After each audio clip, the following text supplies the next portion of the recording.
listeners. Welcome to Grief Out Loud. Remember the last time you tried to talk about grief and suddenly everybody left the room?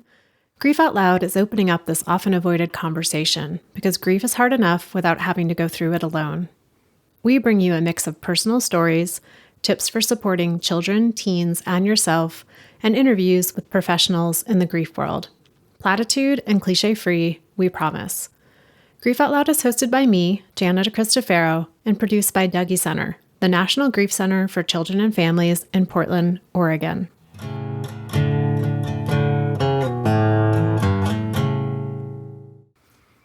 Did any of you catch the Elmo phenomenon that happened last week? For those of you who don't know him, Elmo is a cute little red puppet from a show called Sesame Street. And Elmo has somehow figured out how to post online. Last week, he got on X, formerly known as Twitter, and asked, "Elmo's just checking in. How is everyone doing?" Based on the flood of responses about exhaustion, sadness, rage, overwhelm, and existential dread, it was pretty clear that people are caring a lot, and they need community, or at least a cute furry red puppet to talk about it with. You might also be wondering, why am I talking about Elmo? But his recent fame as global therapist seemed fitting for this episode, which is all about what happens when you push grief aside and put it on hold, and the freedom that can come when you stop doing that and you start to let it out with the support of family, friends, and community. For those of you who watch basketball, Channing Frye is a name you might be familiar with. Channing played in the NBA for 14 years in the early 2000s and 2010s. Sports can be a roller coaster with high highs and really low lows. In the fall of 2016, Channing was on one of those highest of the highs, as his team, the Cleveland Cavaliers, had won the NBA championship back in June, and he spent the summer celebrating. Then the low came. Channing's mom, Karen, who had been dealing with cancer, died. And about a month later, his dad, Thomas, also died. Channing did what so many people do. He put his grief aside to deal with the business. He planned 2 funerals. He supported his family, he focused on logistics. And then, not long after that, he went back to work, back to practice and games and all the pressure that comes with that. His grief went with him, but he didn't have the space to feel it or the words to express it. So as it does, it came out pretty sideways. Eventually, with the support of his wife and his friends and a therapist, he did start to talk about it. And in talking about it and making more space for it, he found ways to engage with his grief that work better for him. In the end, these new ways of dealing with grief have helped him to be more present with himself and his family and the 8,000 other things he loves to do in this world, like giving back to his community and being the owner and co-founder of his wine label, Chosen Family Wines. Channing is a dad, a husband, a brother, a friend, a grieving son, and a kind, warm-hearted person. He's also super funny. And he's got a penchant for some salty language. So just so you know, you'll hear a few cuss words. Okay, here's my conversation with Channing. Channing, thank you for making time in the middle of what I imagine is a very busy week for you to talk with me for Grief Out Loud. Oh, thank you for having me. This is great. No, I always got to make time for these kind of things. And it gives me a break as my burrito comes from DoorDash. How do you want to introduce yourself today? What do I feel like today? I'm just Channing. I'm Channing Frye. I guess I was a 14-year NBA vet. Now I'm full-time dad. I'm a co-host on a show on TNT, NBA TV. And then I've done a podcast for the last 9 years called Road Tripping, which is great. And then I own a wine company. So today I feel like I'm more of a wine company podcaster than I do the TV basketball stuff. But today, yeah, I'll just say I'm Channing Frye, wine guy, dad, and podcaster. Well, and I imagine from your life as NBA player, as wine guy, as podcaster, you're pretty comfortable, or at least used to being on interviews talking about things like wine and basketball. And I'm wondering how are you feeling about being on a podcast all about grief? Pretty much the same. I think it is as a part of life. They're not like, there's a lot of feelings, but some of these things are factual, right? People are going to live, people are going to die. I think for me, that happened, 7, 8 years ago now. So I've had some time to work through things. And I think the more I talk about it, the less there's a stigma about it. So I'm pretty, I'm pretty happy to get on here and answer your questions. Sounds like you're quite game for it, which is Yeah. makes sense having been a basketball player for many years. Yeah. What do you want to tell us about your parents, Thomas and Karen? Man, they did a pretty good job of raising me. I think they were always hustling. Some of the things that they did back then, I didn't really understand that I understand now. Both my parents are from Brooklyn, New York. They both had really good jobs when they were younger. They had me. My mom was 25, so youngish, right? And then I just had myself and my brother. We moved to Arizona due to a job. And then I remember in like 89, 90, I was 6 or 7. And that's when like my dad's entrepreneurial hustle, same with my mom, started to kick in.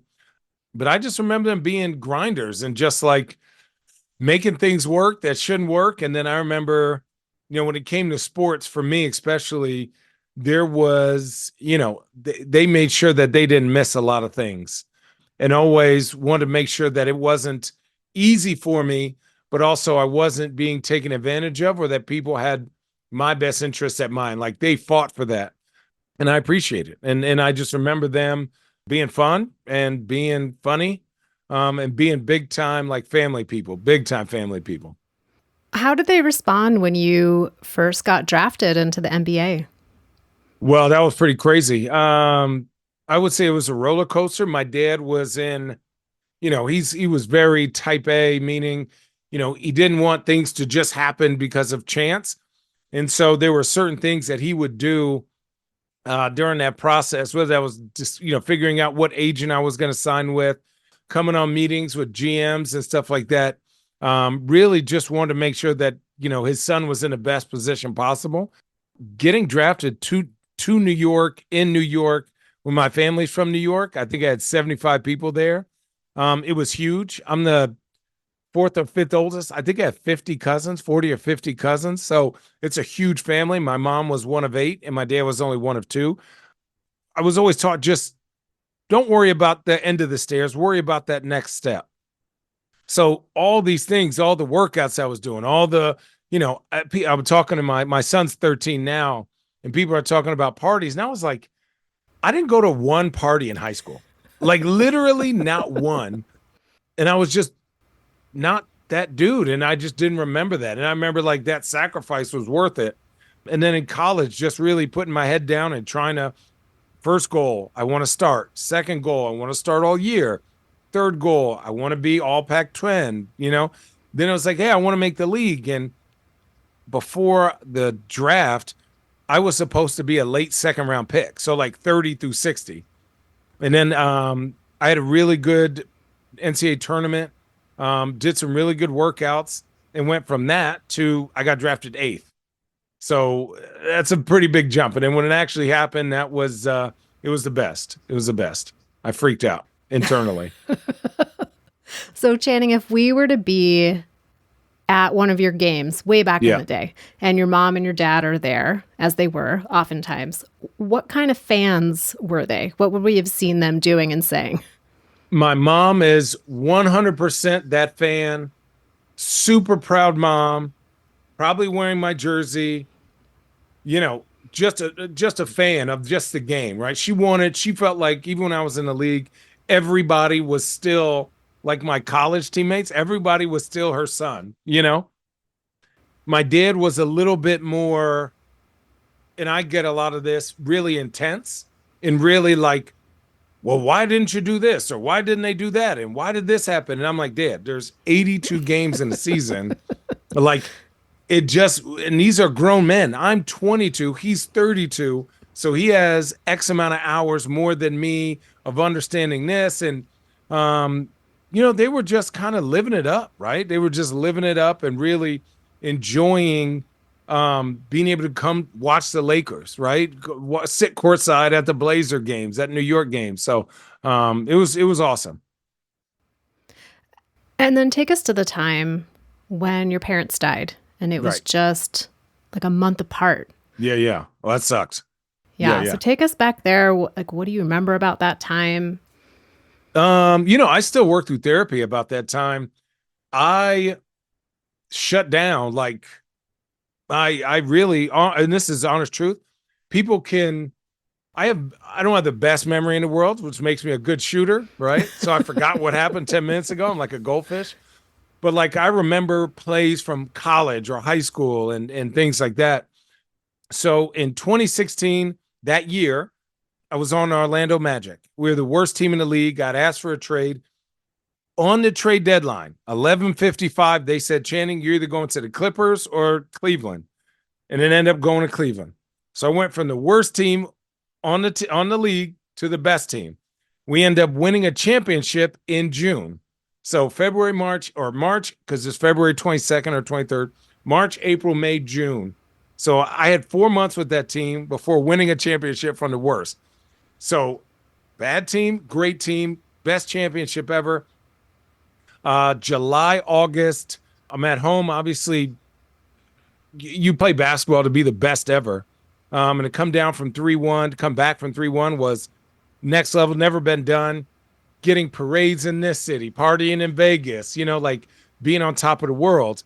I remember, my mom had battled with, she had like ovarian cancer, then stomach cancer, kind of spread, but it wasn't like, I was like, oh, okay, she'll fix it. She'll work, she'll get it. My mom's tougher than that. And she had got rid of it, had some surgeries, got rid of it. And I remember I was at the World Series of baseball or a playoff. I was at a playoff game and I got a text, and we as a team had gone. So we're in a huge suite and we had all gone out. And I remember I was standing next to my guy, Kevin Love, and some other teammates. And my aunt sent me a picture of my mom, and she was like, Channing, I need you to get on a plane. Like, it's taking a turn.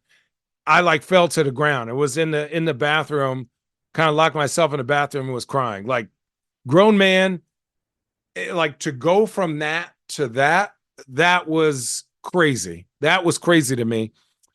That was the beginning of like when I just didn't know how to comprehend all these feelings.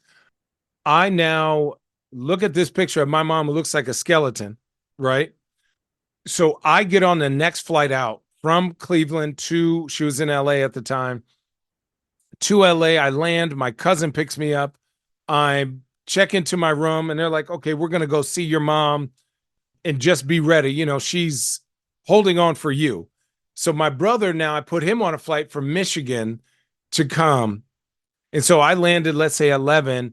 I see my mom at 12 with my cousin. My aunt is there, and my brother doesn't land till 3.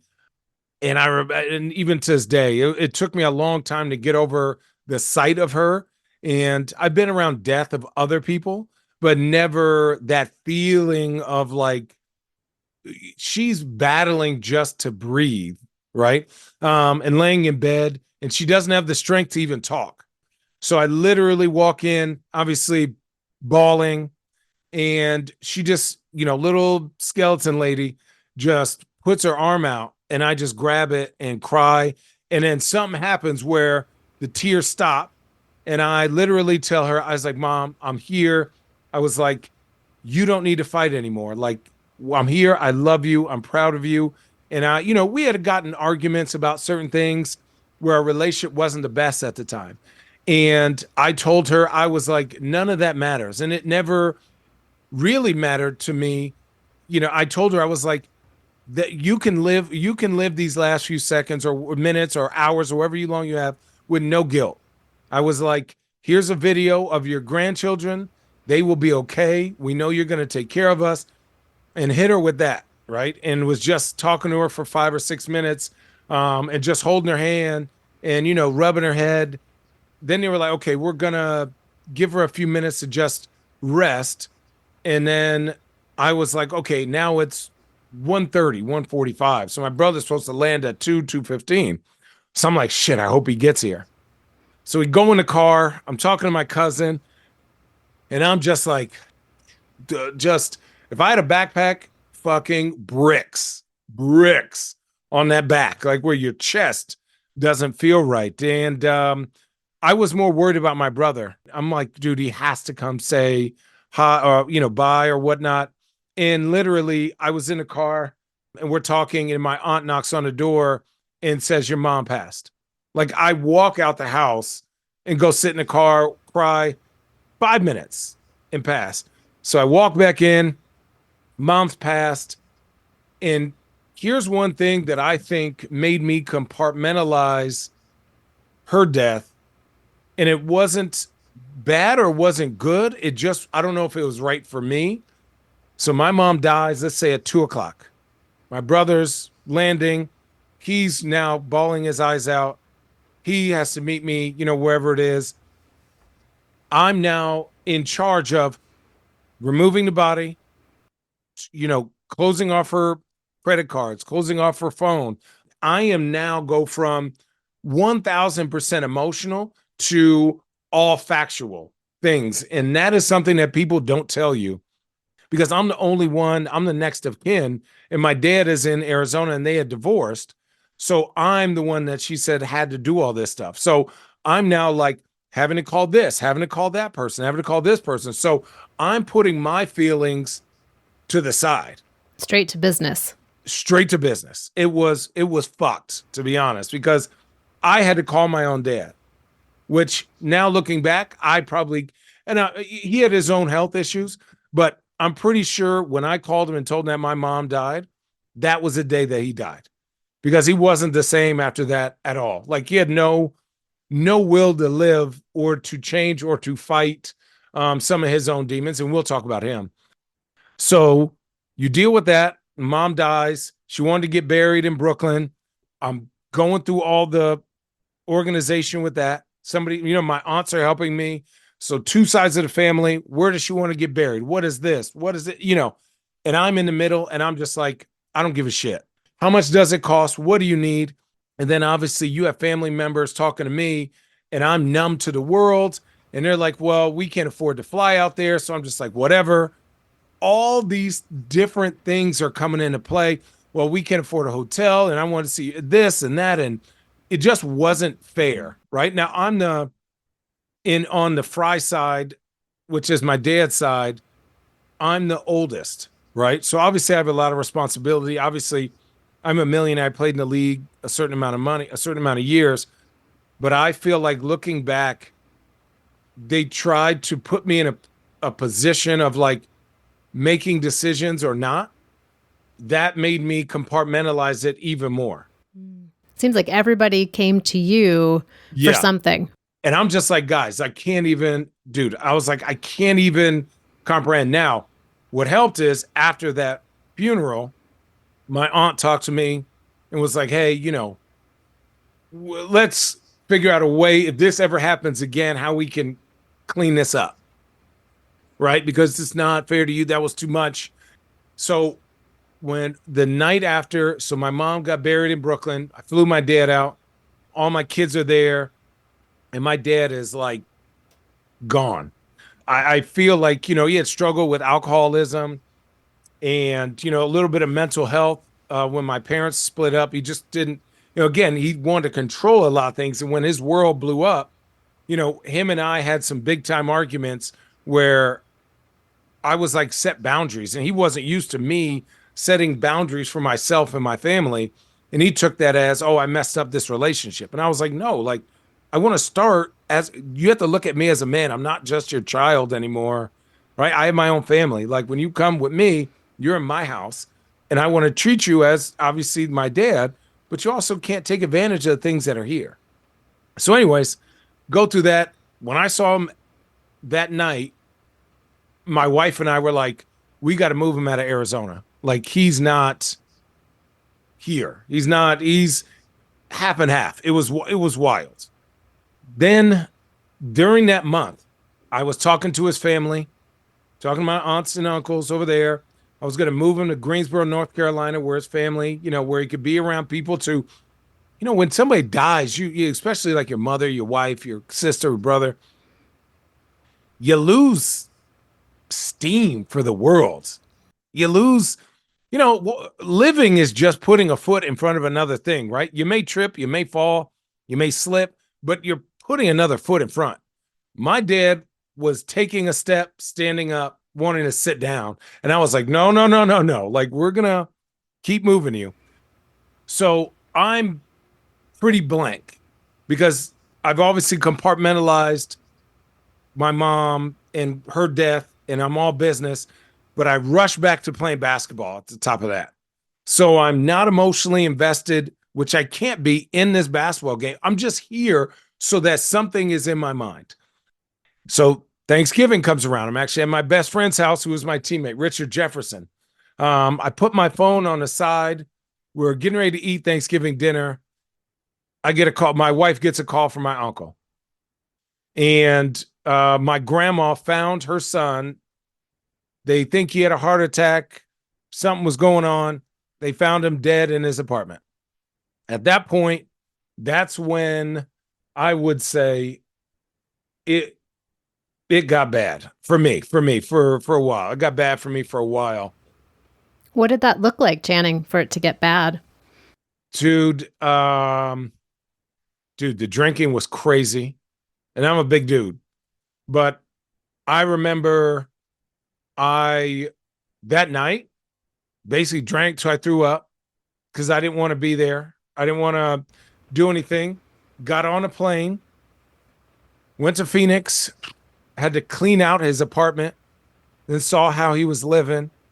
And everyone's like, well, people are going to ask these questions like, oh, you have all this money. Why don't you help him and do this? If he was that, just imagine what I had provided and why we got to that point. So I don't want anybody listening to this to think, oh, I just left my family out to dry. It was never that. But at the same point, I have my own family. And if you can't take care of $5, I'm going to trust you with 50 or 500, right? So that's where we're at. I had a chance to go see him, and my brother was there with my uncle and my cousin and his mother, which I felt bad for, my grandma. And I didn't even want to see him because I was like, I don't want this to be real. I don't want this to be real. And then I had to set up another funeral, right? This time I got a lot of help. This time I got a lot of help, and it helped, but it really didn't. It really didn't. I don't know if there was a day that I wasn't, I wasn't even, I don't want to say conscious is not the right word. I was floating, Not present in your life day to day. not remotely present. The minute I woke up, I was like, and I didn't sleep that well anyways. I was like, and my family's trying to cheer me up, my kids, my wife, my friends. And I'd be driving to practice. I'd cry the whole way to practice, wipe my tears in the car, and then go into practice and just fake it to make it. And you could tell I'm a very happy-go-lucky person and very optimistic.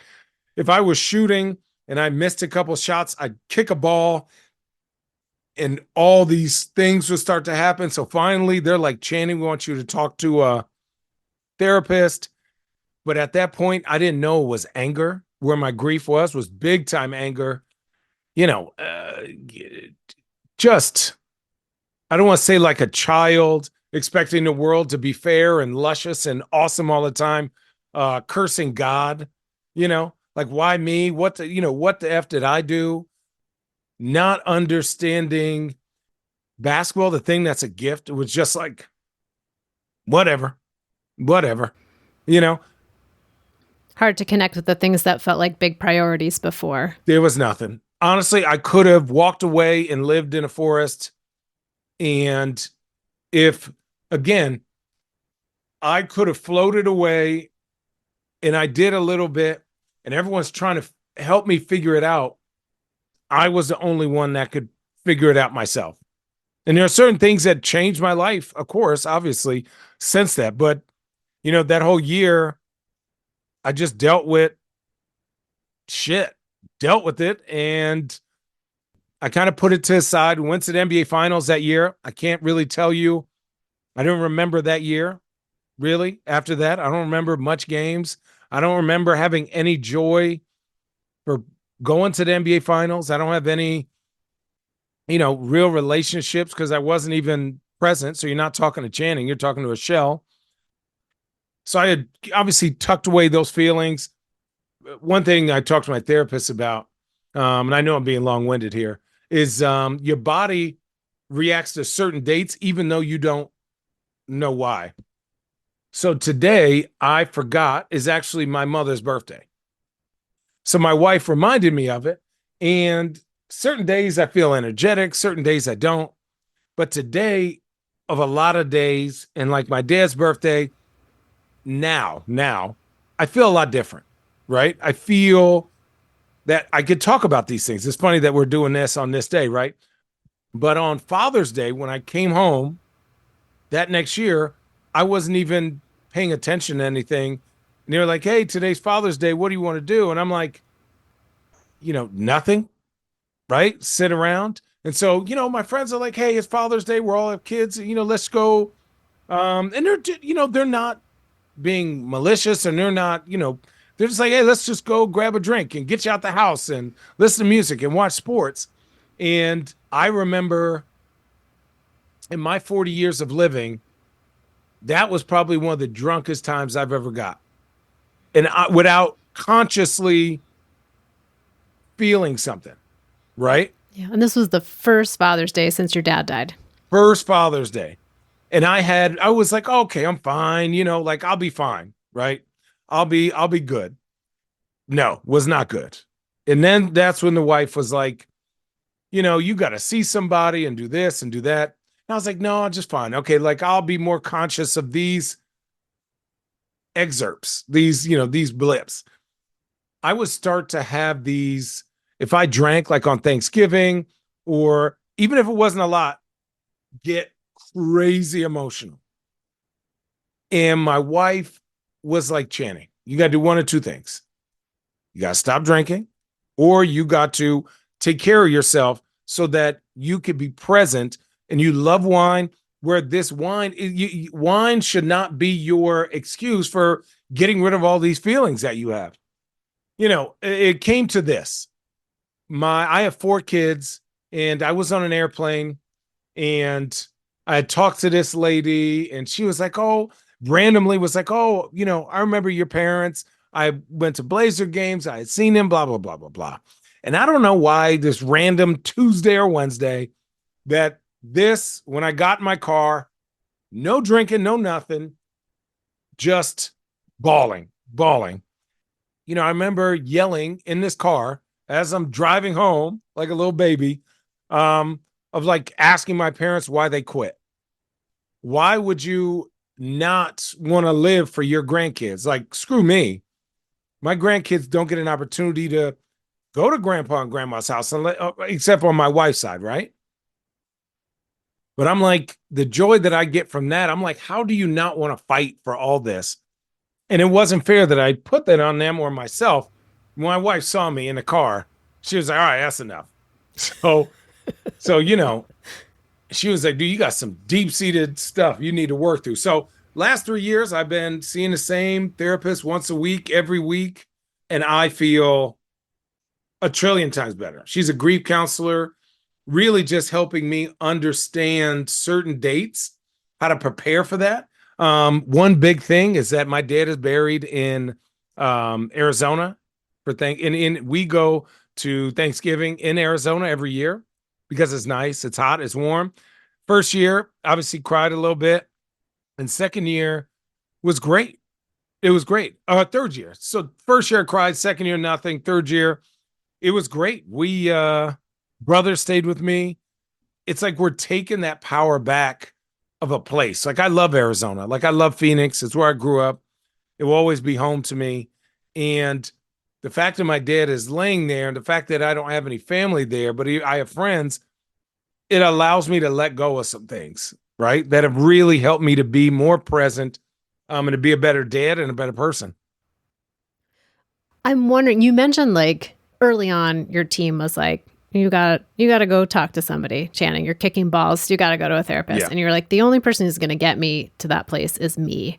And you are working with a therapist. It seems like it's been really helpful. I'm curious, day to day, are there certain things that you do that help you stay in that spot of being connected and grounded? Yeah.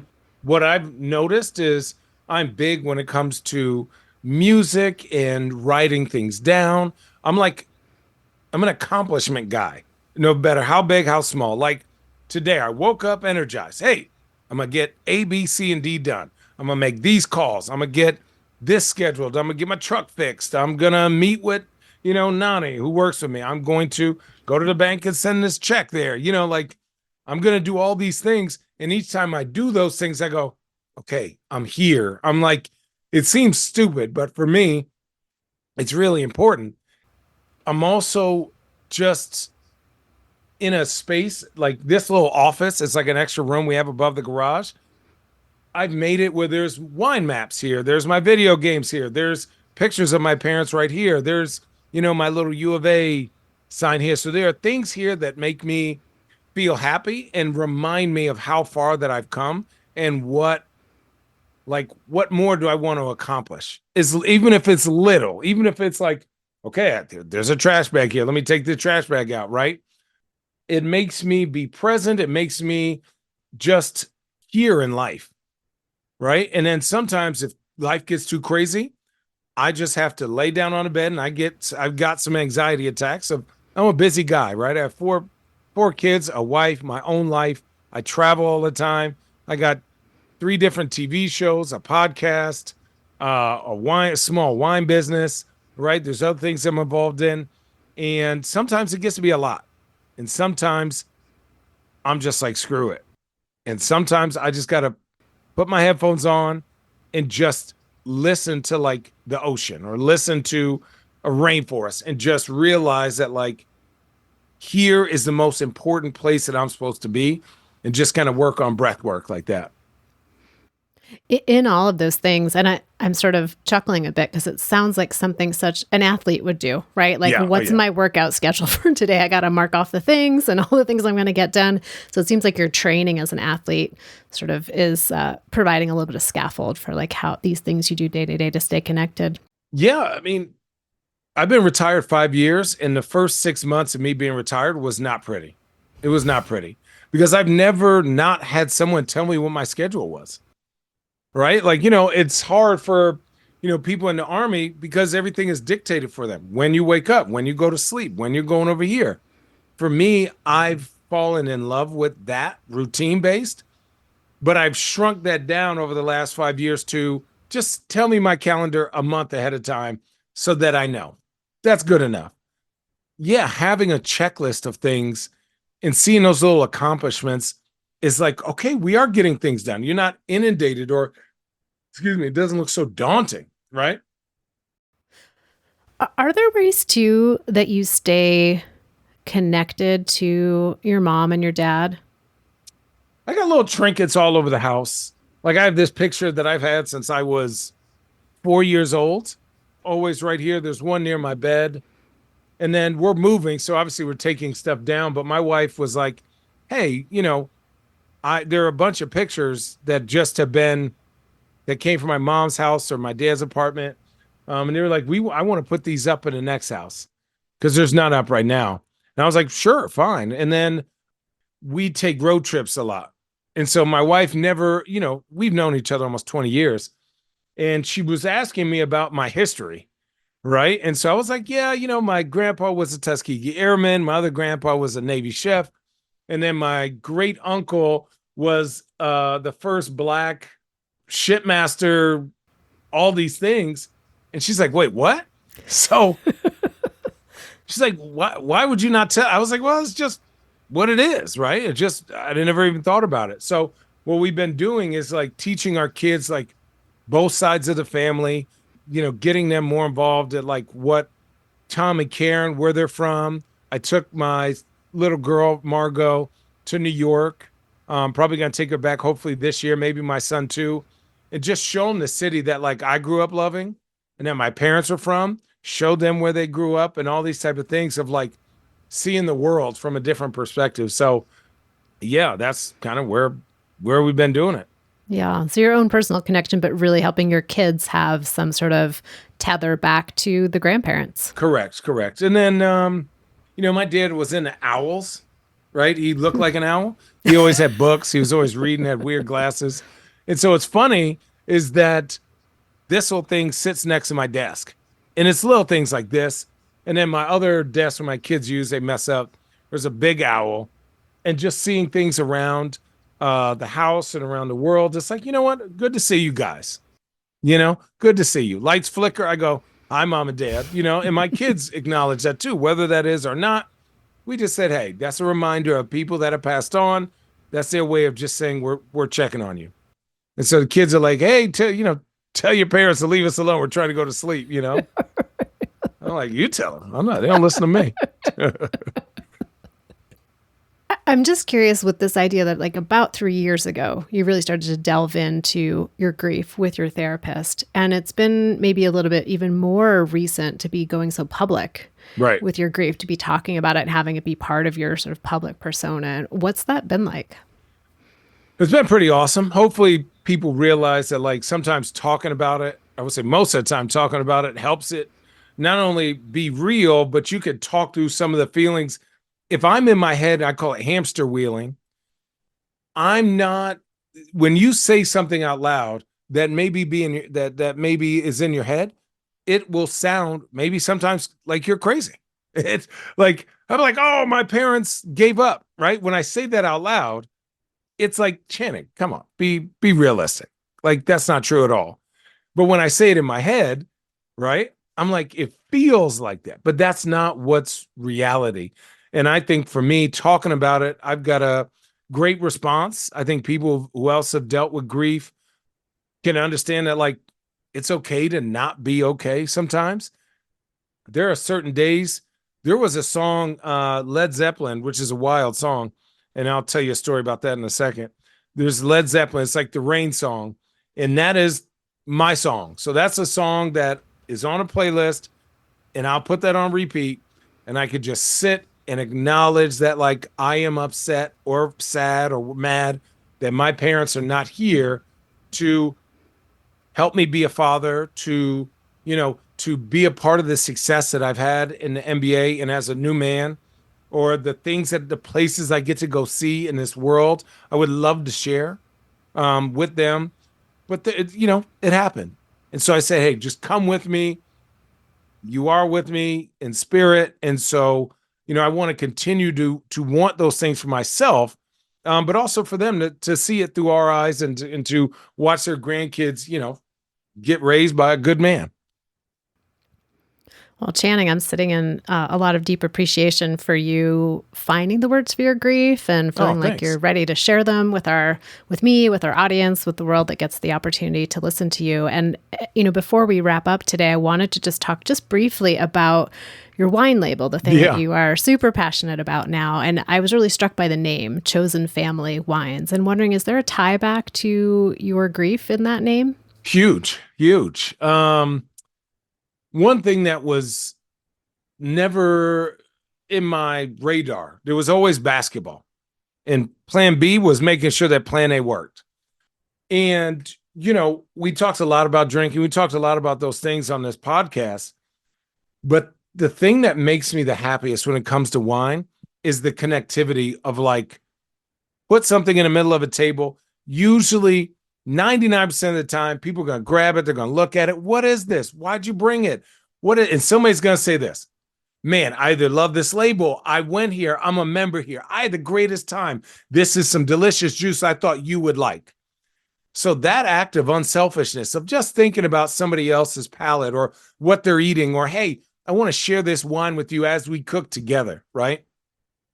That thing has become a huge part of who I am, and who I was.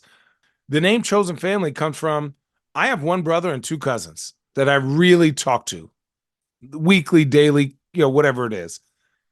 When I get an opportunity to be with my brothers and my boys that I've known for 20 plus years, they're my family, right? But the people that you get to choose to spend time with, that hold you accountable, that lift you up, that, keep you real, or people that you trust with your family and your wife and your house and your car, they become your family, almost sometimes more than blood. So for me, when I was down for a while, everyone knows, if they know me, I love going to a good dinner and having a nice glass of wine. So they'd be like, Channing, get out of your room. Do not stay in your room by yourself. Come on, we're going to go to this Thai food. We're going to go get pizza, and, we're just going to talk and laugh. And that literally, they didn't know that started to heat the coals up for me for life. during that time, I was like, I have my family. Is this basketball thing worth it? Is this worth my time? Do I even have anything left? Right. And obviously I retired in 2019. So 3 years later, but for different reasons. But it had part of it because I was just like, my fire for this is not 100% anymore. And I'd get hurt, or I don't want to get hurt. I don't want somebody to roll me off this court. I want to walk off this court, right? With good relationships, with good energy. And I love basketball and I love wine. And this is a new part of me that I don't know if my parents ever saw, but they would always see me because I've never seen a vineyard before I moved to Oregon. When I came here and saw one vineyard, every summer I wanted to see all the vineyards. I wanted to meet all the winemakers and ask them 1,000 questions and try all the barrels. And when you go wine tasting, as you know, you talk 90% of the time. You ask questions. And as we see from the podcast, I could talk my ass off. But the best thing about it is I get to listen. I get to listen to people. Why do you like it? Why do you want this? Look how beautiful it is. Does this remind you of something? And sometimes you sit in a rocking chair with a nice glass of Chardonnay and you just look and you just reflect. So it allows me to be who I am going to become. And it's also a reflection of where I've come. Basketball will always be with me. It's always part of Channing. This wine part is new and exciting. And I know that my parents would be proud. And listeners, I know you can't see Channing right now, but he's sitting in front of a wall of basketball shoes. So he speaks the truth when he says basketball will always be part of him as well. Always. Well, Channing, thank you again for this time. And I'm curious if listeners want to hear you talk some more or get connected to your wine label or just follow some of the things that you're doing. What's the best place for people to head? Easy. Social media. So the other podcast that I do weekly is called Road Tripping. We've been doing that about 8, 9 years, maybe. And then I'm on TV, NBA TV every Friday. It's a show called Handles. It's fun. Social media wise, Channing Frye, and then Channing Frye for Instagram and Twitter. And then just Chosen Family Wines. Just follow us. I think, for us, it's not the snooty brand is saying we're better than everyone else. We just want you to enjoy your time with the people you love. That's it. Well, Channing, thank you for making time so I could enjoy this conversation with you and just really, grateful for you. Thank you.